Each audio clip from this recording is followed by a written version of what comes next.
కాసేపట్లో greater Visakha municipal council ప్రత్యేక సమావేశం జరగనుంది. జీవీఎంసీ మేయర్ హరివెంకట కుమారిపై అవిశ్వాస తీర్మానం ప్రవేశపెట్టనున్నారు. ఇందుకోసం మీటింగ్ హాల్ సిద్ధం చేశారు. మున్సిపల్ కార్పొరేటర్లు ఓటింగ్ లో పాల్గొంటారు. సమావేశానికి ఎక్స్ అఫీషియో సభ్యులకు మాత్రమే అనుమతి ఇస్తారు. ఓటింగ్ కు వచ్చే కార్పొరేటర్స్ ను కౌంట్ చేసి ఓటింగ్ ప్రక్రియ చేపడతారు.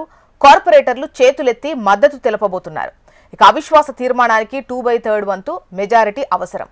74 మంది కార్పొరేటర్లు ఓటింగ్ లో పాల్గొనాల్సి ఉంది. కూటమి సంఖ్యాబలం 76కు చేరింది.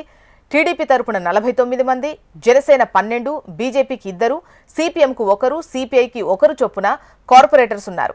అవిశ్వాస సమావేశాన్ని బహిష్కరిస్తున్నట్టు వైసీపీ ప్రకటించింది. వైసీపీ కార్పొరేటర్స్ కు విప్ జారీ చేశారు.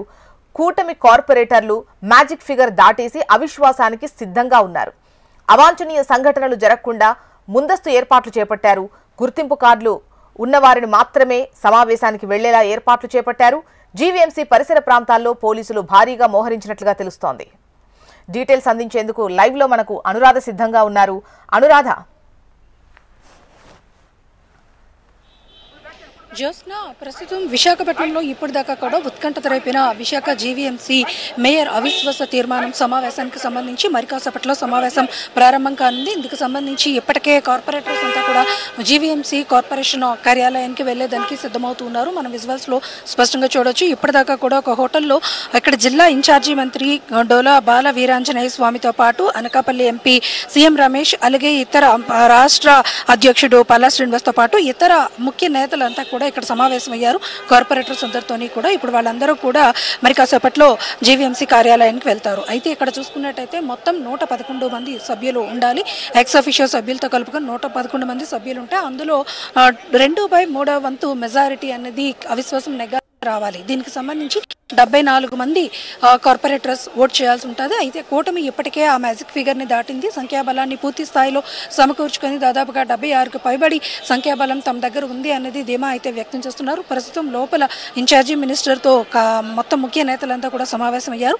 మరి కాసేపట్లో ఇక్కడ నుంచి మొత్తం కూటమి కార్పొరేటర్స్ అందరినీ కూడా జీవీఎంసీ కార్యాలయానికి తరలిస్తారు. అక్కడికి వెళ్ళిన తర్వాత వాళ్ళు సమావేశ మందిరానికి చేరుకుంటారు. అయితే కౌన్సిల్ సమావేశం హాల్లోకి వెళ్ళినప్పటికీ వాళ్ళ గుర్తింపు కార్డులని చూసి మరీ లోపలికి పంపించే విధంగా జిల్లా యంత్రాంగం ఏర్పాట్లు అయితే చేసింది. అలాగే అవాంఛనీయ ఘటనలు ఏవి కూడా జరగకుండా పూర్తి స్థాయి బందోబస్తును కూడా ఏర్పాటు చేసింది.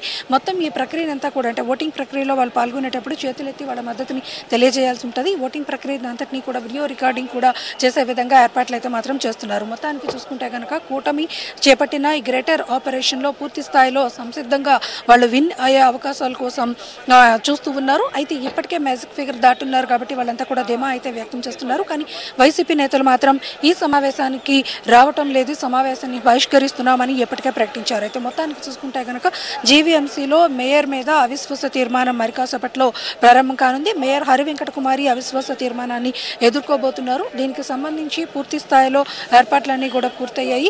అయితే ఇప్పటిదాకా విశాఖపట్నం చేరుకున్న కూటమి కార్పొరేటర్స్ అంతా అలాగే మొత్తం కూటమి నాయకులంతా కూడా అంటే ఉత్తరాంధ్రాల నుంచే మొత్తం ఎవరైతే ఇంపార్టెంట్ లీడర్స్ ఉంటారో వాళ్ళంతా కూడా ఇక్కడికి చేరుకున్నారు. ఇక్కడ నుంచి జీవీఎంసీ కార్యాలయానికి వెళ్ళి మొత్తం ఈ ప్రక్రియను అంతటినీ కూడా కంప్లీట్ చేస్తారు. అయితే కూటమి మాత్రం చాలా ధీమాను అయితే వ్యక్తం చేస్తుంది. మ్యాజిక్ ఫిగర్ని దాటి ఉన్నాం కాబట్టి ఖచ్చితంగా ఇంక ఇందులో ఎటువంటి సందేహాలు సందిగ్ధాలు లేవు అని చెప్పేసి వాళ్ళైతే ఒక ధీమాను అయితే వ్యక్తం చేస్తూ ఉన్నారు. మొత్తానికి చూడాలి, మరి కాసేపట్లో ఈ సమావేశం ప్రారంభమవుతుంది కాబట్టి ఒకవేళ ఎవరైనా గైర్హాజరు అయితే గనక ఎలాంటి పరిణామాలు ఉంటాయి అన్నది కూడా ఒక ఆసక్తికరమైన చర్చ విశాఖపట్నం పొలిటికల్ సర్కిల్లో నడుస్తుంది. మొత్తానికి చూసుకుంటే కనుక మరి కాసేపట్లో ఈ మొత్తం కౌన్సిల్ సమావేశం ప్రారంభమవుతుంది కాబట్టి ఆ తరువాత తదుపరి రాజకీయ పరిణామాలు ఏంటన్నది మాత్రం చూడాల్సిన అంశం.